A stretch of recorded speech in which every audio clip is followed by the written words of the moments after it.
ವರ್ಷಗಳ ಒಂದು ಹೋರಾಟ ಆದಮೇಲೆ ಈಗ ಜಿಲ್ಲಾ ಆಡಳಿತದ ಮುಂದೆನೇ ದೇವರಾಜ ಅರಸು ಅವರ ಒಂದು ಪುತ್ಲಿನ ಅನಾವರಣ ಮಾಡುವಂಥದ್ದು ಮತ್ತು ಅದನ್ನು ಅನಾವರಣ ಮಾಡೋದಕ್ಕೆ ಬೇಕಾಗಿರುವಂಥ ಒಂದು ಸ್ಥಳನ ನಿರ್ದಿಷ್ಟವಾಗಿ ಇವತ್ತು ಗುದ್ದಿ ಪೂಜೆ ಮಾಡಿದ್ದಾರೆ. ಕರ್ನಾಟಕ ಸರ್ಕಾರ ಮತ್ತು ಎಲ್ಲ ಅಧಿಕಾರಿಗಳಿಗೆ ಮತ್ತು ಮುಖ್ಯಮಂತ್ರಿಗಳಿಗೆ ಆದಿಯಾಗಿ ಎಲ್ರಿಗೂ ಮಂತ್ರಿಗಳಾದಿಯಾಗಿ ಎಲ್ರಿಗೂ ಅಭಿನಂದನೆ ಸಲ್ಲಿಸ್ತೀವಿ. ಮನೆಯವರ ಪರವಾಗಿ ಅಭಿನಂದನೆ ಸಲ್ಲಿಸ್ತೀನಿ.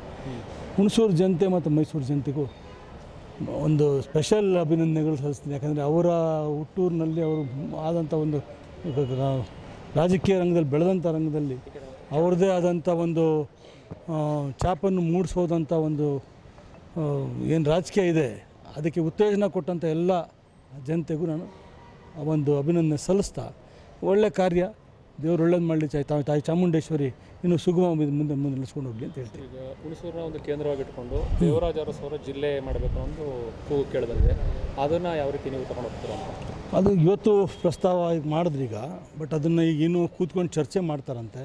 ಯಾವ ರೀತಿ ಮುಂದೆ ತೊಗೊಂಡು ಹೋಗ್ತಾರೋ ನೋಡೋಣ, ಕಾದು ನೋಡ್ತಾ ಇದ್ದೀವಿ. ಸರ್, ಈಗ ದೇವರಾಜ ಅರಸು ಅವರ ನಂತರ ಅವರ ಪುತ್ರಿ ಚಂದ್ರಪ್ರಭಾ ಅರಸು ಹೊರತುಪಡಿಸಿದ್ರೆ ಯಾರು ಕೂಡ ರಾಜಕೀಯವಾಗಿ ಒಂದು ಪ್ರವರ್ಧಮಾನಕ್ಕೆ ಬರಲೇ ಇಲ್ಲ. ನೀವು ಯಾವ ರೀತಿ ಅದನ್ನು ಮುಂದಿನ ದಿನಗಳಲ್ಲಿ ಮಾಡ್ತೀರಿ? ನಮ್ಮ ಚಂದ್ರಪ್ರಭಾ ಅರಸು ಅವರು ಹಲವಾರು ವರ್ಷದ ರಾಜಕಾರಣ ಮಾಡಿದ್ರು.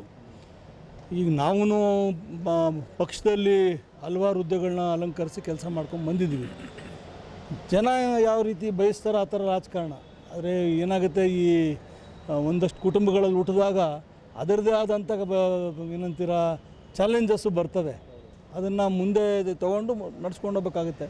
ಜನರ ಆಶೀರ್ವಾದ ಇದ್ದರೆ ತಾಯಿ ಚಾಮುಂಡೇಶ್ವರಿ ಆಶೀರ್ವಾದ, ದೇವರ ಆಶೀರ್ವಾದ ಬರ್ತದೆ. ಇಲ್ಲ, ಯಾಕಂದರೆ ದೇವರಾಜ ಕುಟುಂಬನೇ ಒಂದು ರೀತಿ ನಿರ್ಲಕ್ಷ್ಯ ಮಾಡೋದಕ್ಕೆ ಬಂದಿದ್ದೀವಲ್ಲ ಪಕ್ಷಗಳು ಅಂತ. ಯಾವುದೇ ಪಕ್ಷ ಆಗಿದೆ ಅದು ದೇವರಾಜ ಅರಸು ಅವ್ರ ಕುಟುಂಬಕ್ಕೆ ಮಾತ್ರ ಸೀಮಿತ ಅಲ್ಲ.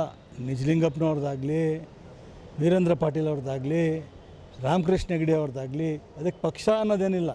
ಲಾಲ್ ಬಹದ್ದೂರ್ ಶಾಸ್ತ್ರಿ ಅವ್ರದ್ದಾಗಲಿ, ಸುಭಾಷ್ ಚಂದ್ರ ಬೋಸ್ ಅವರಾಗಲಿ, ಅಂಬೇಡ್ಕರ್ ಅವ್ರದ್ದೇ ಆಗಲಿ, ಯಾವುದೇ ಒಂದು ಕುಟುಂಬಗಳು ಇವೆಲ್ಲ ಆಗ್ತವೆ. ಅದು ಸಹಜ. ರಾಜಕಾರಣದಲ್ಲಿ ಇನ್ನೊಂದು ಕುಟುಂಬದವ್ರು ಬರ್ತಾರೆ ಅಂದರೆ ಸ್ವಲ್ಪ ಇನ್ಸೆಕ್ಯೂರಿಟೀಸ್ ಇರ್ತವೆ. ಆದರೆ ಅದನ್ನು ಜನ ಯಾವ ರೀತಿ ಬೆಳೆಸ್ತಾರೆ, ನಾವು ಕೆಲಸ ಅವ್ರ ಜೊತೆ ಮಾಡ್ತಾಯಿದ್ರೆ ಬೆಳೆಸ್ಕೊಂಡು ಹೋಗ್ತಾ ಇರ್ತಾರೆ. ದೇವರಾಜ ಅರಸು ಅವರು ಇಡೀ ಹಿಂದುಳಿದ ಒಂದು ಸಮುದಾಯಕ್ಕೆ ಒಂದು ಶಕ್ತಿಯಾಗಿದ್ದರು, ನ್ಯಾಯ ದೊರಕಿಸ್ಕೊಟ್ರು.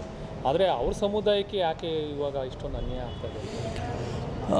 ಅನ್ಯಾಯ ಅದು ಭಾರಿ ಚಿಕ್ಕ ಒಂದು ಸಮುದಾಯ, ಅರಸು ಸಮುದಾಯ. ಅದರಲ್ಲಿ ಈಗ ಅದನ್ನು ತಿರ್ಗಾ ಈಗ ರಿಸರ್ವೇಷನ್ಗೆ ಸೇರಿಸ್ಬೇಕು ಅಂತ ಒಂದು ಹೋರಾಟ ನಡೆದಿದೆ ಸ್ವಲ್ಪ ಮಟ್ಟಿಗೆ.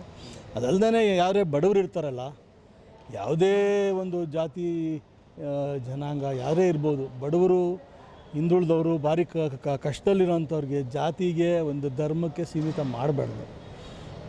ಕಷ್ಟದಲ್ಲಿರೋರಿಗೆ ಸರ್ಕಾರ ನಿಲ್ಲುವಂಥದ್ದು. Government's work is God's work ಅಂತಾರಲ್ಲ, ಅದು ಮಾಡಬೇಕಾಗಿ ಬರುತ್ತೆ. ಸೊ ಈಗ ನೀವು ಲೋಕಸಭಾ ಚುನಾವಣೆದ ಟಿಕೆಟ್ ಆಕಾಂಕ್ಷಿ ಆಗಿದ್ದೀರಿ, ಅದು ಯಾವ ರೀತಿ ಪ್ರಯತ್ನಗಳು ಸಾಗಿದೆ? ಪ್ರಯತ್ನ ನಡೀತಾ ಇದೆ. ಈಗಾಗಲೇ ಚರ್ಚೆಗಳು ಹಲವಾರು ಕಡೆ ನಡೆದಿದೆ. ಈಗ ಸ್ಕ್ರೀನಿಂಗ್ ಕಮಿಟಿಯಲ್ಲೂ ನಡೆದಿದೆ. ಪಕ್ಷ ಏನು ತೀರ್ಮಾನ ಮಾಡುತ್ತೋ, ಕಳೆದ ಬಾರಿನೂ ಹೆಸರಿತ್ತು, ಆದರೆ ನಾನಾ ಕಾರಣಗಳಿಂದ ಆಗಲಿಲ್ಲ. ಆದರೆ ಪಕ್ಷಕ್ಕೋಸ್ಕರ ನಾವು ದುಡಿದ್ವಿ.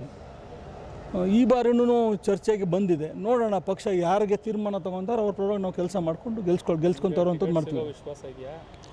ಅದು ವಿಶ್ವಾಸ ಯಾವತ್ತಿನ ಪ್ರಯತ್ನ ಮಾಡಿದ್ಮೇಲೆ ಇದ್ದೇ ಇರುತ್ತೆ. ಆದರೆ ಪಕ್ಷ ಯಾರಿಗೆ ಕೊಡಲಿ ಅವ್ರನ್ನ ಗೆಲ್ಲಿಸುವಂಥ ಪ್ರಾಮಾಣಿಕ ಪ್ರಯತ್ನ ಮಾಡ್ತೀವಿ. Thank you sir.